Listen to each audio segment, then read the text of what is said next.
My mother had a dream of her daughter, Judy, down an embankment with her arms held out towards her.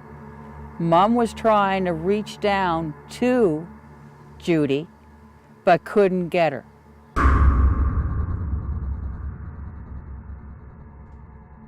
Not too long after that, they found Judy.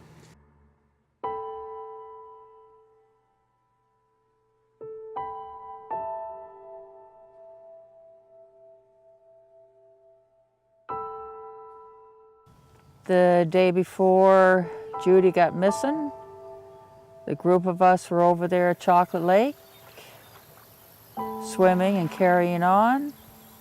And then we went home from there, and the next day, Dad come home during lunch hour and we were going out to the horse races.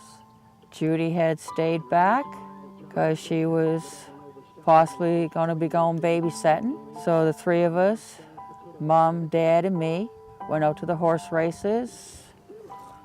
Dad made a few bets. Horse races got over, went back home.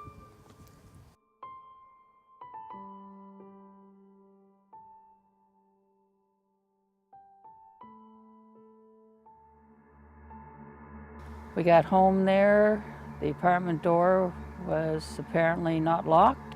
We entered the home, my sister was not there. My mom and dad thought that the babysitter had given her a call and wanted her to go babysit for them. So my father went to bed and my mother and I sat up for a while. And around 2:30, 3 o'clock, my mother sent me over to the babysitters. I knocked at the door and they told me, no, Judy did not come over there at all. So I went back home, I told my mother, and my mother phoned the police, and the police said, you gotta report it, wait 24 hours to report it.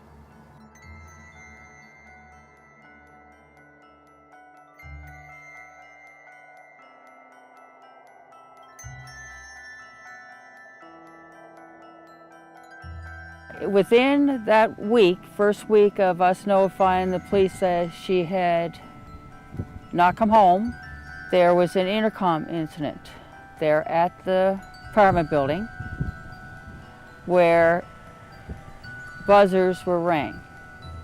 And one was at the superintendent's, one was at this other lady and her husband where Judy and I used to babysit for her. Our buzzer rang at our apartment.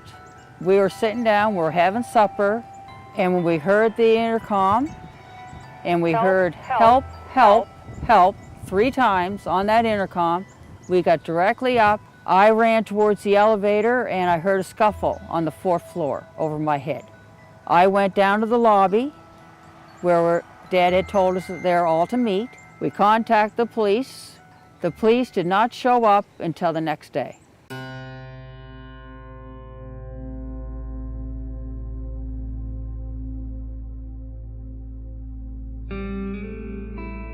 After that, my mom and dad and I was staying at home and wondering when my sister was going to come back home, if she was okay or what was going on. My parents were going in and sort of like driving them a little bit crazy because Dad would see Judy possibly on the road there as he was driving cab, and it went on there for months.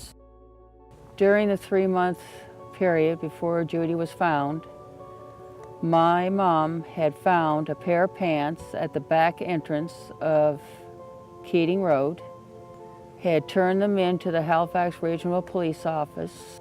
Also, a friend of ours had found a pair of sneakers, had handed them to my mother, and my mother had turned them into the police.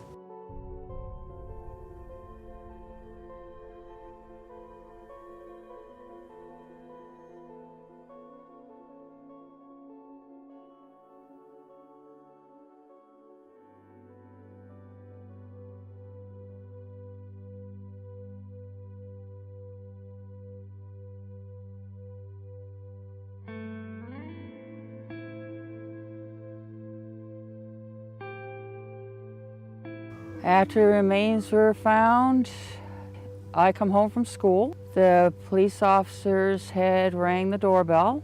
They came up into the apartment and they asked me, what time your parents be home? And I said, well, my mom be getting off the bus there around 5:30. Mom and Dad come home and the cops looked at my mother and my dad, showed them the watch and the key, and at that time my mom had fainted. So Dad says, yes, that is my daughter's. And then Mom came to and she says, yes, that's Judy's. Is she all right? They said, no, we got bad news to tell you.